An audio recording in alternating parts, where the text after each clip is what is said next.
Wing commander Rajiv sir, ತಮಗೆ ಪ್ರಶ್ನೆ ಇದು.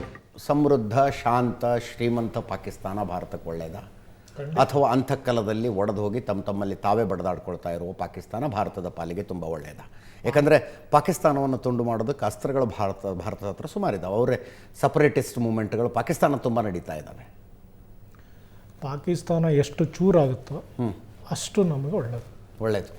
ಖೈಬರ್ ಪಖ್ತೂನ್ವಾ ಬೇರೆ ಆಗಬೇಕು, ಬಲೂಚಿಸ್ತಾನ ಬೇರೆ ಆಗಬೇಕು, ತಹರೀಕೆ ತಾಲಿಬಾನ್ ಪಾಕಿಸ್ತಾನ ಇನ್ನಷ್ಟು ಆಕ್ಟಿವ್ ಆಗಬೇಕು, ಸಿಂಧ್ ಬೇರೆ ಆಗಬೇಕು, ಓಕೆ, ಪಂಜಾಬ್ ಬೇರೆ ಆಗಬೇಕು. ಈ 4 ಚಿಕ್ಕ ರಾಜ್ಯಗಳಾದಲ್ಲಿ ನಾವು ಸುರಕ್ಷಿತವಾಗಿರ್ತೇವೆ. ಓಕೆ. ಇದು ನೀವು ಹಿಂದೆ ನಮ್ಮ ಹಿಸ್ಟ್ರಿ ನೋಡಿದ್ರೆ ವಿಜಯನಗರದ ಸಾಮ್ರಾಜ್ಯ ಹೇಗಿತ್ತು, 5 ಬಹುಮನಿ ರಾಜ್ಯಗಳಿದ್ದು. ಕರೆಕ್ಟ್, ಹೌದು. ಸೇಮ್ ಸಿಚುವೇಶನ್ ನಾವಿದ್ದೀವಿ. ಬಹುಮನಿ ರಾಜ್ಯಗಳೆಲ್ಲ ಸೇರಿವೆ. ಎಲ್ಲಿ ತನಕ ಬಹುಮನಿ ರಾಜರುಗಳ ಮಧ್ಯದಲ್ಲಿ ಕದನಗಳಾಗ್ತಿತ್ತು ಅಲ್ಲಿ ತನಕ ವಿಜಯನಗರ ಸಾಮ್ರಾಜ್ಯ ಸುರಕ್ಷಿತ. ಸೊ ನಾವು ಅವ್ರನ್ನೆಲ್ಲ ಬೇರೆ ಪಡಿಸಿ ಚಿಕ್ಕ ರಾಜ್ಯ ಮಾಡ್ದಲ್ಲಿ ಓಕೆ ಒಬ್ರಿಗೊಬ್ರಿಗೆ ನಾವು ತಂದಿಡ್ಬೋದು, ಒಗ್ಗಟ್ಟಾಗಕ್ಕೆ ಬಿಡಬಾರ್ದು. ಆವಾಗ ನಮ್ಮ ಮುಂದಿನ ಪೀಳಿಗೆ ಸುರಕ್ಷಿತವಾಗಿರ್ತದೆ. ಇವತ್ತಿನ ನಮ್ಮ ಕರ್ತವ್ಯ ಏನು ಅಂದರೆ, ನಾವು ಯುದ್ಧ ಮಾಡ್ತಿದ್ದೀವಿ, ನಮ್ಮ ಪೂರ್ವಜರು ಯುದ್ಧ ಮಾಡಿದ್ದಾರೆ, ನಮ್ಮ ಮಕ್ಕಳು ತಿರ್ಗಾ ಯುದ್ಧ ಮಾಡಬಾರ್ದು. ಕರೆಕ್ಟ್, ಹೌದು. ಆ ಧ್ಯೇಯ ಇಟ್ಕೊಂಡ್ರೆ ಎಲ್ಲ ಸರಿ ಹೋಗುತ್ತೆ. ನಾವು ಮಾನವೀಯತೆ, ವಸುದೈವ ಕುಟುಂಬಕಂ ಇದೆಲ್ಲ ಹೇಳ್ಕೊಂಡು ಹೋದ್ರೆ ಆಗಲ್ಲ. ನಮ್ಮ ಮಕ್ಕಳು ಕೂಡ ನಾಳೆ ಯಾವ ರಾಜೀವನ್ ಮಗನೋ ಮುರಳಿ ಸರ್ ಮಗನೋ ಇಲ್ಲಿ ಬಂದು ತಿರ್ಗಾ ಅಜಿತ್ ಮಗನ ಜೊತೆ ಮಾತಾಡ್ತಾರೆ, ಇದೇ ವಿಷಯ ಮಾತಾಡ್ತಾರೆ. ಎಸ್ ಮುರಳಿ ಸರ್, ಪಾಕಿಸ್ತಾನದೊಳಗೆ ಅಂತಃಕಲಹಗಳು ಜಾಸ್ತಿ ಆದಾಗ ತಮ್ಮ ಜನರ ಅಟೆನ್ಷನ್ ಡೈವರ್ಟ್ ಮಾಡೋದಕ್ಕೆ ಅವ್ರು ಕಾಶ್ಮೀರದಲ್ಲಿ ಒಂದು ದಾಳಿ ಮಾಡಿಸ್ತಾರೆ. ಹೌದು. ಹಿಂಗಿದ್ದಾಗ ಆಯ್ತು ಬಿಡಿ, ಅವರು ನೆಮ್ಮದಿಯಾಗಿರಲಿ ಅನ್ನೋದು ಒಳ್ಳೆಯದಾ? ಅವರು ನೆಮ್ಮದಿಯಾಗಿರಲಿ ಅಂತ ನಾವು 1965 ಹೇಳ್ತಾ ಇದ್ದೀವಿ, ನೀವು ನೆಮ್ಮದಿಯಾಗಿರಿ ಅಂತ. ನೀವು ನೆಮ್ಮದಿಯಾಗಿರಿ, ನೀವು ಒಂದು ಒಳ್ಳೆ ಪ್ರಜಾತಂತ್ರ ಫಾಲೋ ಮಾಡುವಂಥ ದೇಶ ಆಗಿರಿ. ನೀವು ಯಾವುದ ದೇಶದ ತಂಟೆಗೂ ಹೋಗದೆ ನೀವು ಸುಖವಾಗಿರಿ.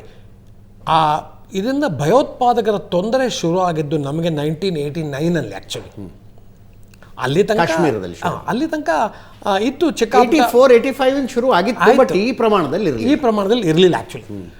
ಬಟ್ ಆಮೇಲೆ ಬೇಕಾದಷ್ಟು ಚಿಕ್ಕ ಪುಟ್ಟ ಸ್ಕರ್ಮಿಸಸ್ ಆಗ್ತಾಯಿತ್ತು.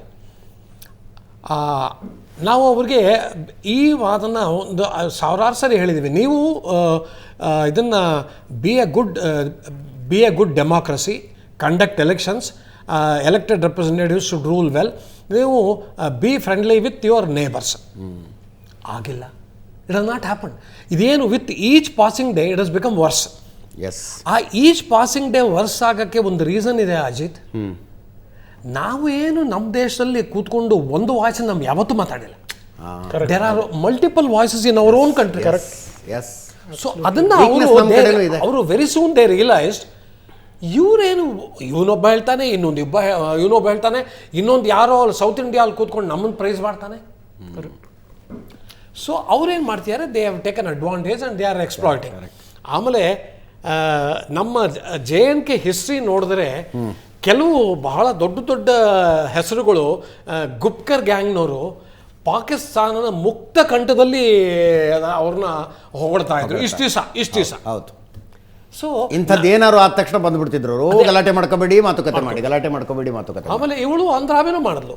ಸೊ ಪಾಕಿಸ್ತಾನಕ್ಕೆ ನಾವು ಪ್ರತ್ಯಕ್ಷವಾಗಿ ಆಲ್ದಿದ್ರು ಪರೋಕ್ಷವಾಗಿ ನಾವು ಅವ್ರಿಗೆ ಸಪೋರ್ಟ್ ಮಾಡ್ತಾನೆ ಇದ್ವಿ ಅವರ ಇದು ನೆಫೇರಿಯಸ್ ಡಿಸೈನ್ಸ್ ಮೇಲೆ. ಸೊ ನಮಗೀಗ ಅರ್ಥ ಮಾಡ್ಕೋಬೇಕು, ಈ ಪಾಕಿಸ್ತಾನ ವಿಲ್ ನೆವರ್ ಚೇಂಜ್.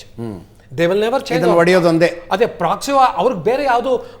ನೀವು ಮೊನ್ನೆ ಒಂದು ಇದು ನೋಡಿದಿದ್ರೆ, ಒಂದು ಇದರಲ್ಲಿ ಪ್ಯಾನಲ್ ಡಿಸ್ಕಷನಲ್ಲಿ ಜನರಲ್ KJ ಸಿಂಗ್ ಹೇಳ್ತಾರೆ, they do not understand any other language, hit dum hard ಅಂತಾರೆ.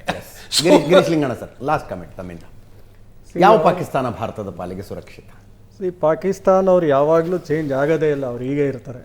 ಚೇಂಜ್ ಮಾಡಿಕೊಡ್ತೀನಿ ಅಂದ್ರು ಬೇರೆ ದೇಶಗಳನ್ನ ಅವರು ಚೇಂಜ್ ಆಗಕ್ಕೆ ಬಿಡಲ್ಲ. ಭಾರತ ತನ್ನ ಮನೋಭಾವನೆಯನ್ನು ಈಗ ಬದಲಾಯಿಸ್ಕೊಳ್ಳೋದು. ಅಮೇರಿಕಾ ಬಿಡಲ್ಲ, ಚೈನಾ ಬಿಡಲ್ಲ, ಅವ್ರು ಹಂಗೆ ಇರಬೇಕು, ಅವ್ರು ಹೊಡಿತಾನೆ ಇರಬೇಕು. ಎಸ್, ನೋಡಿ ಅವರು ಚೈನಾ ತಗೊಳ್ಳಿ, ಬಾಂಗ್ಲಾದೇಶನ ಕೊಡ್ತಾ ಇದ್ದಾರೆ, ಮಾಲ್ಡವೀಸಿಗೆ ಕೊಡ್ತಾ ಇದ್ದಾರೆ, ಪಾಕಿಸ್ತಾನಕ್ಕೆ ಕೊಡ್ತಾ ಇದ್ದಾರೆ, ಶ್ರೀಲಂಕಾಕ್ಕೆ ಕೊಡ್ತಾ ಇದ್ದಾರೆ, ಮಯನ್ಮಾರಿಗೆ ಕೊಡ್ತಾ ಇದ್ದಾರೆ. ನಮ್ಮ ಸುತ್ತಲೂ ಒಂದು ಸರಪಳಿ ಅವರು ಅದನ್ನು ರಚನೆ ಮಾಡಿದ್ದಾರೆ. ಅದನ್ನು ದೇ ಸಿ ದಟ್ ಆ ಸರಪಳಿ ಇರಲೇಬೇಕು ಅವ್ರಿಗೆ ಟು ಕೀಪ್ ಅಸ್ ಇನ್.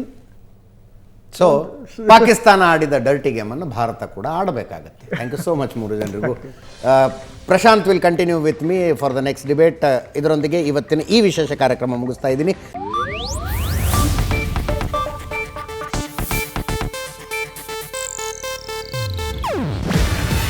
ಇದು ಏಷ್ಯಾನೆಟ್ ನ್ಯೂಸ್ ನೆಟ್ವರ್ಕ್ ಪ್ರಸ್ತುತಿ. ನೀವು ನೋಡ್ತಿದ್ದೀರಾ ಏಷ್ಯಾನೆಟ್ ಸುವರ್ಣ ನ್ಯೂಸ್.